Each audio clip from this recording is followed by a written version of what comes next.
news consumption skyrocketed at the start of the pandemic, but for some it's led to fatigue or anxiety. Constant notifications on your phone.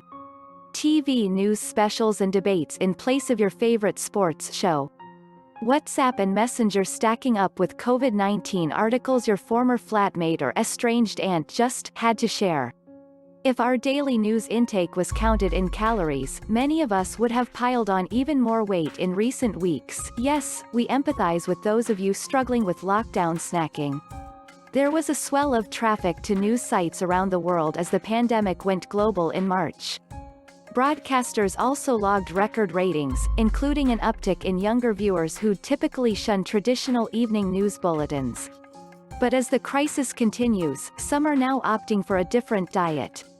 It's so easy to get lost on the internet with one article leading to another. It totally consumed me at one point, and I had to stop, says Parul Ghosh, a 32-year-old entrepreneur. She found herself glued to global news websites and TV channels far more than usual, while also attempting to keep up with different national strategies. In India, her family are living under strict lockdown, while Sweden, where she is currently based, has left more of society open. I was stressed because I constantly compared things to what's happening back home, she says. I constantly worried about my elderly parents and when I would be able to travel to them. Mentally it's been quite overwhelming, agrees Chris Clancy, 33, from Victoria, Australia. He was a news addict before the pandemic, watching a lot of current affairs programs and following journalists on Twitter during a stint of unemployment, but he's now changed his routines. Since COVID-19, I've definitely had to slow it down to only one show a week and glance at a few press conferences, although the press conferences are less common to watch now, because it all just feels like the same news over and over again. Data suggests Ghosh and Clancy are far from alone. While audience numbers for network television news shows remain much higher than usual in many countries, ratings are, in some places, starting to dip. In the UK, news shows have recorded their lowest audience figures since the country went into lockdown, while more entertainment-focused programs are creeping back into the top-viewed shows ranking in Australia. The Nieman Journalism Lab, part of Harvard University, recently reported that news traffic to news sites, both in the US and around the world, is pretty much back to pre-coronavirus levels. A separate study released by the Pew Research Center at the end of April found that around 7 in 10 Americans say they need to take breaks from news about the coronavirus, and 4 in 10 say they feel worse emotionally as a result of following the news. In times of crisis, people really understand the need for decent journalism. But it's getting overwhelming because there's basically been nothing but corona stories, reflects Ulrik Hagerup, a Danish former news editor and founder of the Constructive Institute, which works to promote balanced and solutions-focused journalism. Of course, it's a big story, but it's a psychological, well-known fact that being overwhelmed leads people to turn back to their cat and their Netflix series. Therapists believe that there are two key trends going on. The first is a more general sense of corona fatigue, with many of us simply weary of the wider situation we've found ourselves in. Despite masses of news and information emerging on the pandemic, there remains a lack of clarity over how long social distancing measures are likely to go on for and what our lives will look like in the future. According to John Paul Davies, a London-based psychotherapist and spokesperson for the UK Council of Psychotherapy, this is having a negative impact even on those who are, in that place of generally they're okay. I would say to people, it's important to have empathy for themselves, to understand why they're struggling, and that it's okay to be tired of it and to have had enough of it to be frustrated with it, he says. The second trend is that the relentless news cycle may be exacerbating anxiety or depression for those who already have a history of mental and emotional health issues. Anxiety looks at the possible and focuses on that and amplifies that, rather than the probable, explains Davies. For example, those who are prone to anxiety might read an article to source factual information about the economy, then, go down a rabbit hole, and focus on the worst-case scenario for their own income prospects.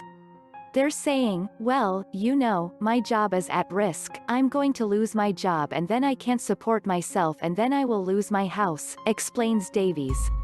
Others with anxiety may be more susceptible to feeling the pain felt by those who've lost lives or loved ones in the crisis.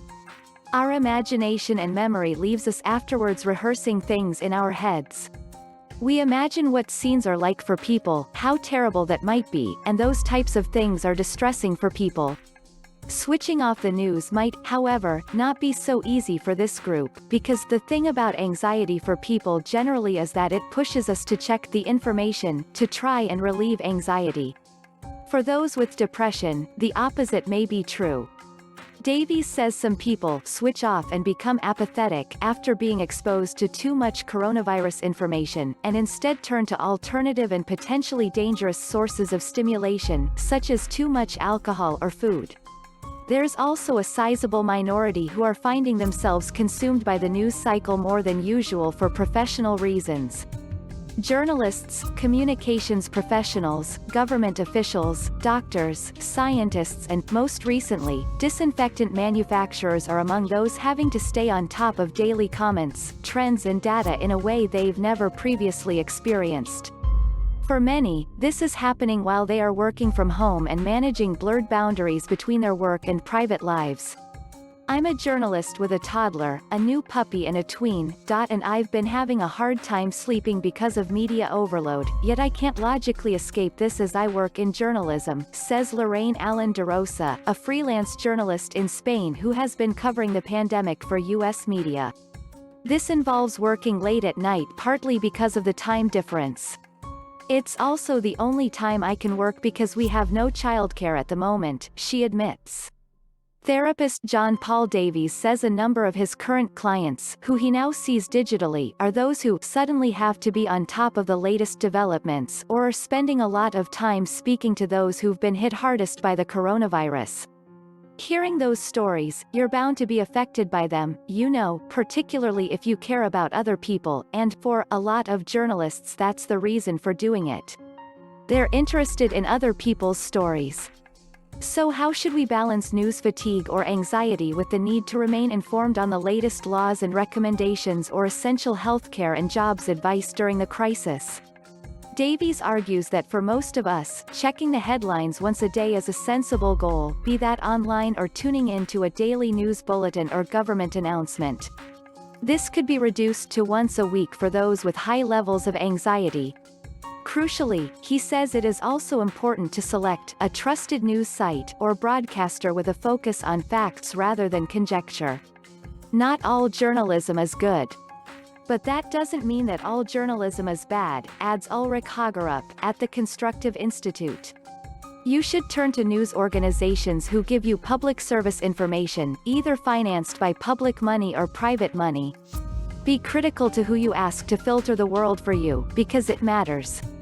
Liz Martin, a therapist based in London, has been working with private clients who are trying to manage anxiety during the COVID-19 pandemic and prisoners who are unable to receive visits from friends and family during the crisis.